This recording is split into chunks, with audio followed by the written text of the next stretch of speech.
ਤੁਹਾਨੂੰ ਪਤਾ ਹੈ ਜੇ ਪੁਲਿਸ ਦੀ ਨੌਕਰੀ ਹੁੰਦੀ ਹੈ ਇਹਦੇ ਵਿੱਚ ਕੁਇਕ ਡਿਸੀਜਨਸ ਕਾਫੀ ਬਣਾਉਣੇ ਪੈਂਦੇ ਨੇ, ਉਸੇ ਟਾਈਮ ਡਿਸੀਜਨਸ ਲੈਣੇ ਪੈਂਦੇ ਨੇ। ਨੌਕਰੀ ਦਿਮਾਗ 'ਤੇ ਸਟ੍ਰੈਸ ਬਹੁਤ ਪਾਉਂਦੀ ਹੈ, ਨਾ ਕਿ ਸਿਰਫ ਆਪਣੇ ਨੌਕਰੀ ਦੇ ਵਿੱਚ ਜੋ ਕਰਦੇ ਨੇ ਉਹਦੇ ਕਾਰਨ ਹੀ ਨਹੀਂ, ਪਰ ਪਰਿਵਾਰ ਦਾ ਸਟ੍ਰੈਸ ਕਿ ਘਰੇ ਮੁੜ ਕੇ ਜਾਣਾ ਜਾਂ ਨਹੀਂ ਜਾਣਾ, ਬਹੁਤ ਵੱਡਾ ਸਟ੍ਰੈਸ ਹੁੰਦਾ ਹੈ ਜੀ। ਅਤੇ ਇਹ ਸਟ੍ਰੈਸ ਤੋਂ ਬਾਵਜੂਦ ਵੀ ਤੁਸੀਂ ਆਪਣੀ ਨੌਕਰੀ ਪੂਰੇ ਦਿਲ ਦੇ ਨਾਲ ਕਰਦੇ ਹੋ। ਇੱਕ ਰੀਸੈਂਟ ਸਟੱਡੀ, ਨੈਸ਼ਨਲ ਸਟੱਡੀ ਹੋਈ ਸੀਗੀ ਜੀ, ਜਿਹਦੇ ਵਿੱਚ ਵਿਖਾਇਆ ਗਿਆ ਸੀ ਜਾਂ ਇਹ ਰਿਜ਼ਲਟ ਨਿਕਲਿਆ ਗਿਆ ਹੈ ਕਿ RCMP ਦੇ ਵਿੱਚ, royal Canadian mounted police RCMP officers ਦੇ ਵਿੱਚ 30% ਆਫਿਸਰਸ ਨੂੰ PTSD, post trauma stress disorder ਹੋਇਆ ਹੈ। ਮੇਜਰ ਡਿਪਰੈਸਿਵ ਡਿਸਆਰਡਰ ਯਾਨੀ ਮੇਜਰ ਡਿਪਰੈਸ਼ਨ 32% ਆਫਿਸਰਸ ਨੂੰ ਹੈਗਾ ਹੈ, ਤੇ ਜਨਰਲਾਈਜ਼ਡ ਐਂਗਜ਼ਾਇਟੀ ਡਿਸਆਰਡਰ 23% ਆਫਿਸਰਸ ਨੂੰ ਹੈਗਾ ਹੈ। ਮੈਂਟਲ ਹੈਲਥ, ਜਿਹਦੇ ਬਾਰੇ ਅਸੀਂ ਹਮੇਸ਼ਾ ਗੱਲ ਕਰਦੇ ਹਾਂ ਜੀ ਸ਼ੋਅ ਦੇ ਉੱਤੇ ਵੀ, ਕਿ ਸਾਡੇ ਲਈ ਮੈਂਟਲ ਹੈਲਥ ਕਿੰਨੀ ਇੰਪੋਰਟੈਂਟ ਆ। ਇਹ ਇਹੋ ਜਿਹੀ ਜੌਬ ਹੈਗੀ ਹੈ ਜਿੱਥੇ ਤੁਹਾਡੀ ਮੈਂਟਲ ਹੈਲਥ ਨੂੰ ਬਹੁਤ ਵੱਡਾ ਚੈਲੰਜ ਮਿਲਦਾ ਹੈ,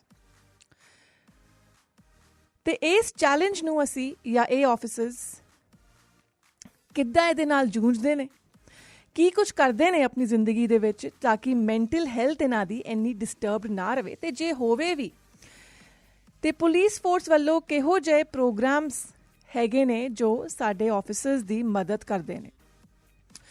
ਇਹ ਸਾਰੀ ਡਿਸਕਸ਼ਨ ਜੀ ਅੱਜ ਅਸੀਂ ਆਪਣੇ 1 ਘੰਟੇ ਦੇ ਸ਼ੋਅ ਦੇ ਵਿੱਚ ਕਰਾਂਗੇ, ਤੇ ਸਾਡੇ ਸ਼ੋਅ ਦੇ ਵਿੱਚ ਸਾਡਾ ਸਾਥ ਦੇਣਗੇ ਸਾਡੇ 2 guest speakers.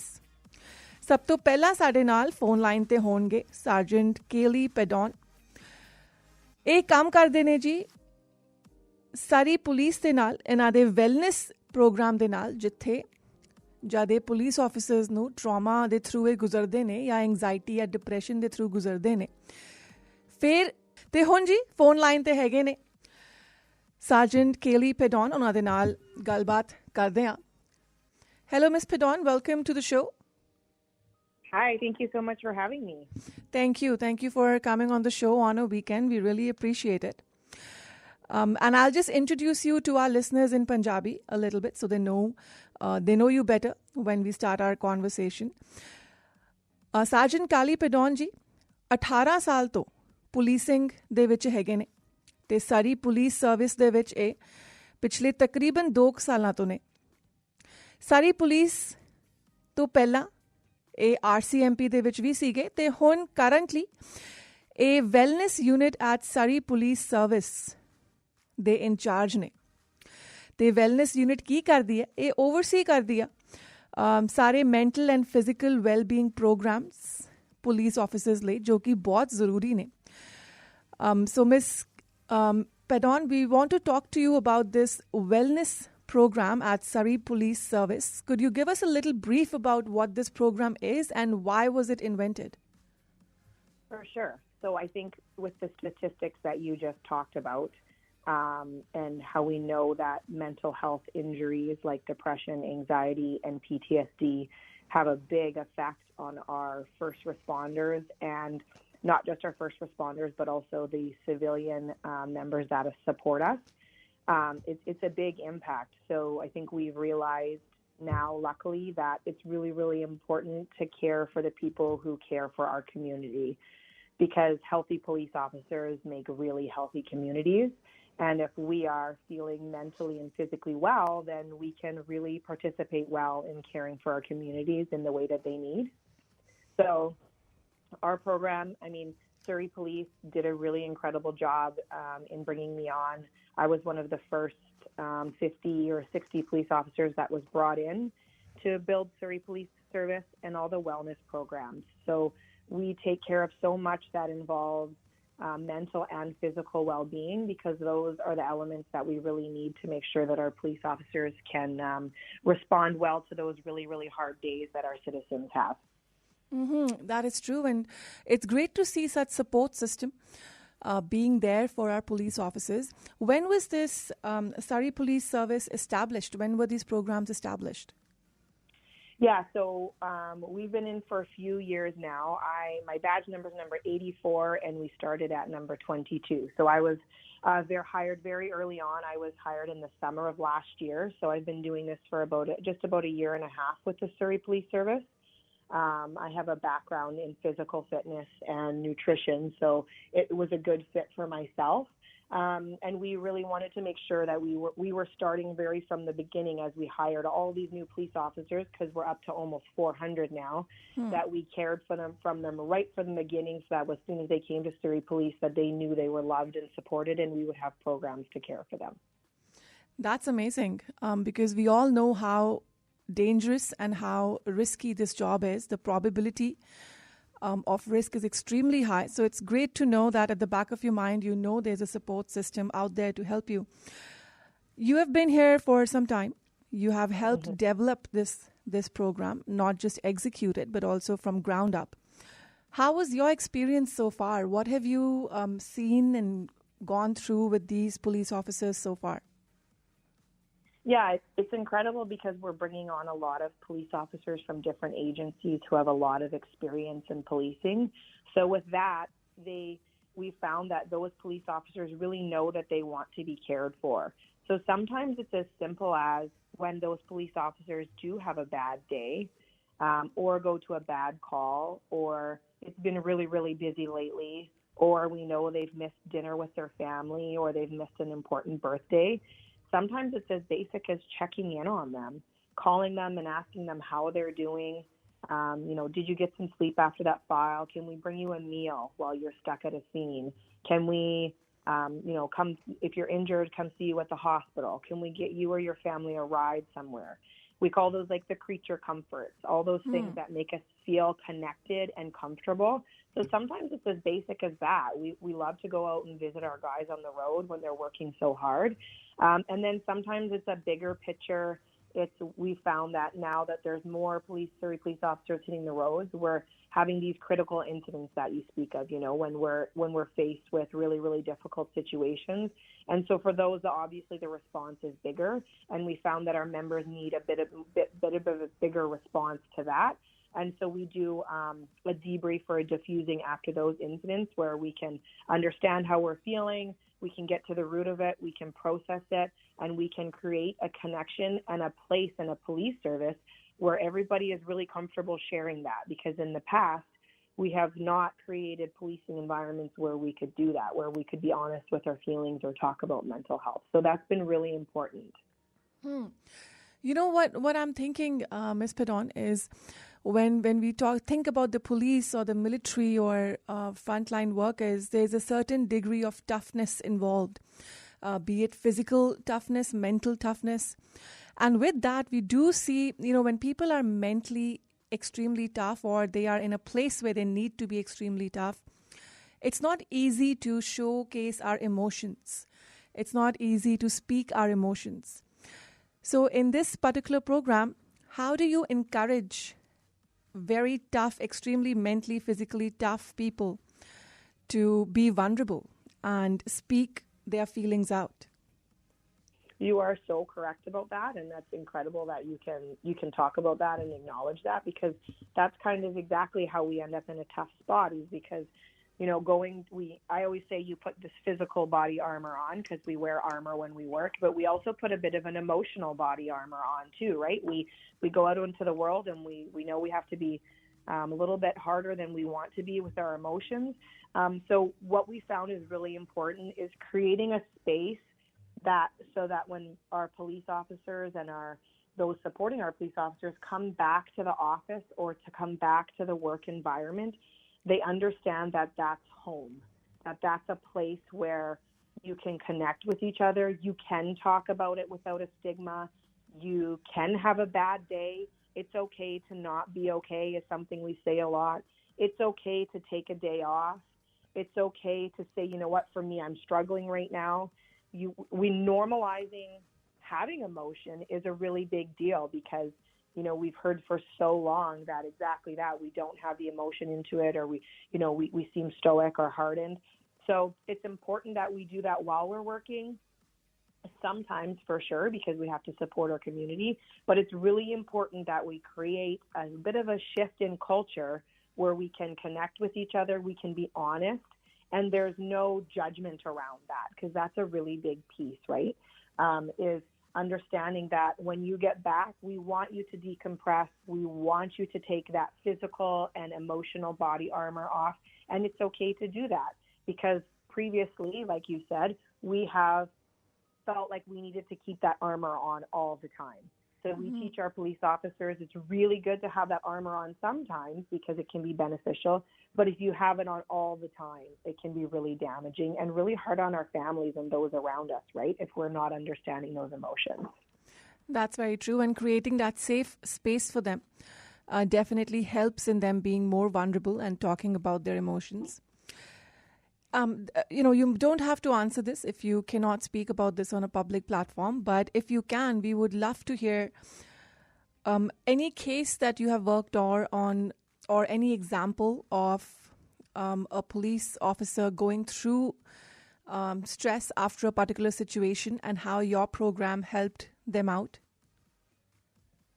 For sure. So I have lots of specific examples, but I'll give you kind of a general just so we don't name anybody out. Yes. And I can tell you from myself as well, I'm first responder. Obviously, I have been for 18 years. My husband is also a first responder with 17 years. So we have a lot of firsthand knowledge of what that looks like, right? And in our program, when we take on these experienced officers, it's incredible to see, we have members who go to these files. It affects everything from your sleep to the way you eat to how your body feels. So we watch our members go to these files, and when we don't process these emotions, we get the result is what we call post-traumatic stress disorder or anxiety, depression, like you talked about. So what we found is in those specific members is it takes a lot of support and a lot of encouragement to understand that sometimes you have to ask for help. So that's been the biggest piece. Our program certainly can't fix everything. I'm not a psychologist or a psychiatrist. I'm not a medical professional. But what we can help our members understand is what it's like to feel good and what it's not like to not feel good. That seems like a really simple thing. But if, our members come off the road, they feel good, then they don't really feel very good, and then they get worse as their time goes on and as their service goes on. So what we're seeing is that everybody hits a bit of a breaking point.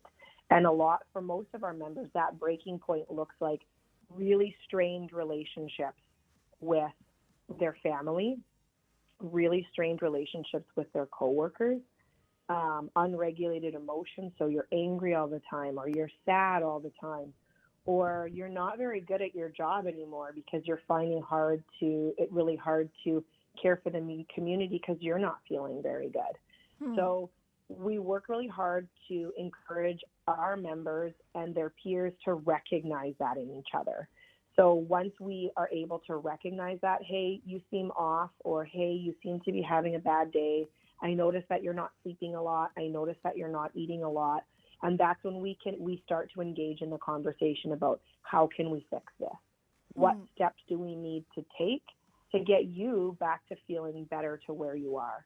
So most of the time, if we don't recognize it early enough, we refer lots to psychologists. There's treatment programs that are wonderful that can treat PTSD and help you. PTSD and anxiety and depression, it's not a life sentence. You don't have to. It's terrible while you're living with it. I've gone through it, and so many of our coworkers have gone through it. But it's not a forever. If you put the love and care and connection into recovery and getting better, then you can come out on the other side and get back to being, emotionally ready to engage with your family and feel joy and happiness and all those things. So that's what we're finding is it's really important to watch our members and understand when they get to the point that they need to make a change or need some help, and then we can engage in how best to do that. It's not really a one-size-fits-all approach, but there are so many methods of caring for people when they get to that place. But recognizing that they need to make a change is probably the hardest part. But once we get that, then we can start in getting some care and connection in place that can help them get back to feeling themselves again. Ms. Paddon, I was talking in the beginning of the show, I was talking about our brave police officers who have lost their lives on duty. And that comes with its own trauma for their colleagues, for their families. Do you also help out families of people that we lose or officers that we lose to casualties on site? For sure. That's the worst day, right? That's always the worst day. For myself, it's something I've experienced, I was familiar with. So Surrey RCMP in 2012, in November, lost Adrian Oliver, who was working on duty as a police officer. He was involved in a car crash while working on duty in the early morning hours. So that's something I certainly have firsthand experience with. It was there's no way to prepare your police officers and brothers and sisters and families. There's just no way to prepare for that. Obviously, that's the biggest response we do. We were lucky enough. We were supported by Honor House, which is in New Westminster. It's a home away from home for first responders. They were really helpful for us during that time. But that's something certainly our police detachment will do should we need it, for sure, of course. We are in the early stages, but we really encourage connection to families through things like social gatherings and those kinds of things, so that, heaven forbid, that does happen, we're familiar with families and we've met children and our kids play together and we have an ongoing relationship, so that if something like that were to happen, our families already feel connected and that they have our support. And then, of course, our systems will step up and, care for our members and their families during those extremely, extremely difficult times. Well, this sounds very, very promising that the coming years for the police force might be a little, I wouldn't say easier, but mentally a little better because of just the thought of having a support system right behind you does make it a little bit easier on the mental health. Before I let you go, Ms. Paddon, there is a very interesting question I have for you. I would also say a little disturbing as well. I saw this tweet a few weeks ago about funerals of police officers. And this tweet was on January 4th. And it said, it's by a particular person. And it said, "Am I the only one who is annoyed by how much Canadian TV coverage is being wasted on a police officer funeral? They are appropriately compensated for the risks they experience. Police are not gods." Very disturbing indeed. Been with the police service for so long. What is your take on this particular statement? I think empathy is a word that we use a lot because in society and not just in policing, we say a lot, and people put out cute little pictures that say, you never know or you never understand what somebody is going through. They may be having their best day. So that's the definition of empathy, is trying to understand where someone's coming from. I think that saying that we don't quite deserve the attention or the TV broadcast hurts the heart a little bit. I would encourage somebody who doesn't have empathy or care for that to spend some time really exploring what it takes to be a police officer, because while we do sign up for an incredibly difficult job, I don't think anybody ever signs up to be killed in the line of duty. I think when you ask any police officer, the number one response of, why did you get into this job? Especially considering we don't always get the best news stories, and in the days of being videotaped and ridiculed and watched so closely, I still defend that this is the best job in the world. It's hard, for sure, there's some days, but every police officer who you ask will tell you, I got involved in this job because I love my community, because I want to help, because I care, because I want to be there when somebody needs an empathetic or loving or caring hand. And that's what police officers sign up for. Police officers sign up for the good and the bad, but they really sign up because they want to make a difference. So there are risks to that, and there are bad days to that for sure. I don't think anybody ever signs up to meet their fate like that. I don't think that's certainly not in the job description. It's a hazard of the job for sure. So I would preach empathy in that case, is that police officer has a spouse who they're not going home to. They have a son or daughter who will grow up without them. They will have a mother who lost their child much too soon, and their watchmates and their partners and their peers are going to be in for a life of suffering without them, and likely trauma associated to that event, and wondering if they could have got there quicker or wondering if they could have done something different. Nobody sleeps well after those incidents occur. So I would encourage that person to find some empathy and some love and some understanding, and maybe just think about those families and those that are affected by the trauma that comes with that. Very rightly said, Ms. Paddon, very rightly said. And to our youngsters who want to join the police force, are excited about it, look forward to this wonderful job, do you have anything for them? Absolutely, because I think that, I speak to, with our force psychologist, Dr. Kit, I speak to all of our new recruits that come in and their families. And we always say it's incredible because joining a policing career right now is really the first time we can have the opportunity to start from the beginning and introduce new recruits and new police officers to a healthy policing community that's full of connection and love and care and support.